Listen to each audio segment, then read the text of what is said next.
Well, over time, this is amazing, like a stroke victim, his nervous system rewired itself. And my horse was able to walk, and he was even able to run. And he lived to be 42 years old. So how much longer did he live? He lived over 10 years longer, Ain't that something? even though they thought he only had a few months Yeah. left to live. So even though Because his brain rewired I think you didn't itself. put him down.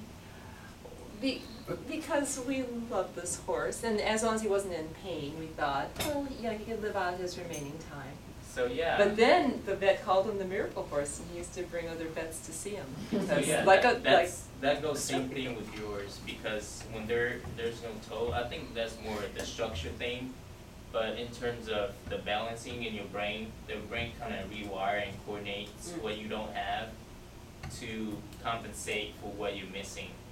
You know what I'm saying? Yeah.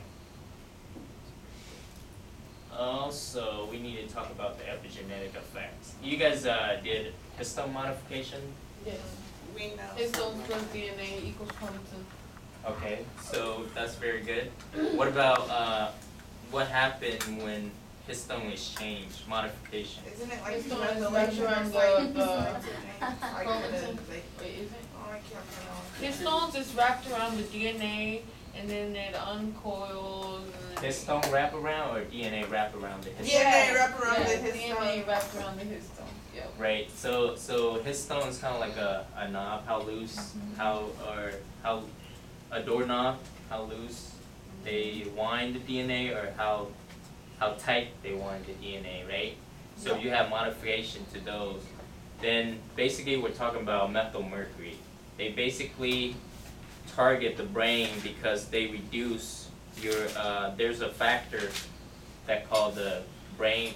These are some of the chemical that in your brain divide neurotropic factor.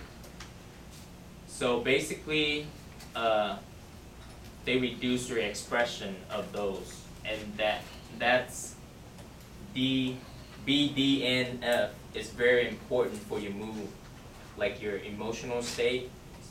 So these are reduced because of mercury. What do you guys think happened? This is specifically happened in the hippocampus. Let's review what's hippocampus. What's the function? Do you guys learn? Hippocampus. Yeah. I never learned about that. I don't think we learned about that. We Oh, didn't I remember the word, but like, I don't think I remember We exactly. didn't learn about that. You guys didn't learn about that? No. So basically, I think I told you guys it has to do with memory. And that's what we're all having problems with right now. So just remember, you can't remember what hippocampus is because your hippocampus isn't remembering.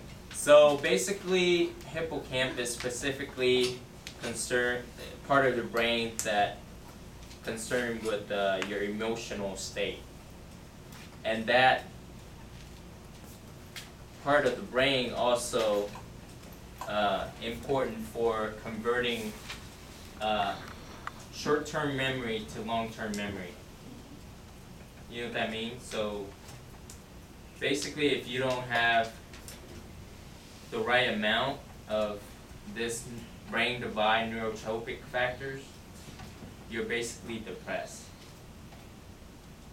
So mercury can make you depressed, basically, because it affects specifically through this histone modification, they're able to reduce the brain divide neurotropic factors because of that. Yeah. Oh, what do you think really causes depression? Like, is this just like mercury? It can be.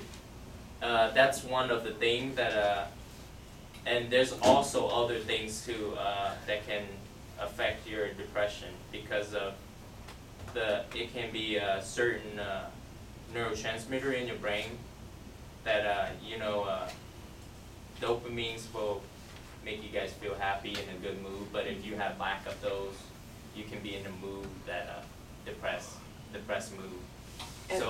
And this is a very active area of research right now. Yeah. And we're just now starting to understand some of the things that contribute to it. But I wanted to get everybody to think for a second about the two things that Mr. Bao's been talking about. So when we were talking about the development of the neurons and the effect of the mercury on it, That's a direct toxic effect of mercury. Mhm. And now he's talking about lower levels of mercury. So it's not so high it's toxic, but it's having epigenetic effects at lower levels. Okay, so we have a direct effect, but we also have an epigenetic effect. So yeah, basically these neurotropic factors are what make you guys happy. You can eat normally, you know, think normally. But if you're reduced and you don't have enough in your brain, they contribute to depression, you know, kind of like you're depressed all the time, your mood is changed. Because your brain controls most of your body.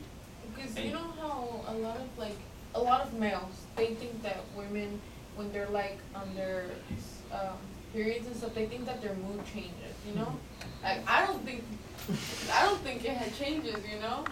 But is it because is it the neurotropic factor that changes or what? Like That's very interesting to bring up. I heard a lot of that too. But I'm still researching on that because why are you getting graduates? I know it's kind of like a topic that very like need to be discussed so that we know. But I think it your just mood. depends on the girl. Yeah, I think 'Cause your mood kind of changed, and then your interaction with your environment. Yeah. You know what I'm saying? Like if you're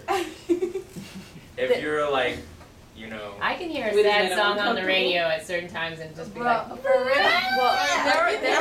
there are a That's lot the of only things thing. that impact people's moods. I don't And there's a think lot that- of different And hormones it depends in our like what you're bodies. doing at that time. So yeah, your hormone levels. And there's That a has to lot do of with different it. hormone levels. A lot of different types of hormones will impact your moods. So depending on, Lauren changes so much. but for example, for those of you who exercise enough to get like a runner's high, okay, yeah, so you're exercising enough that hormones kick in that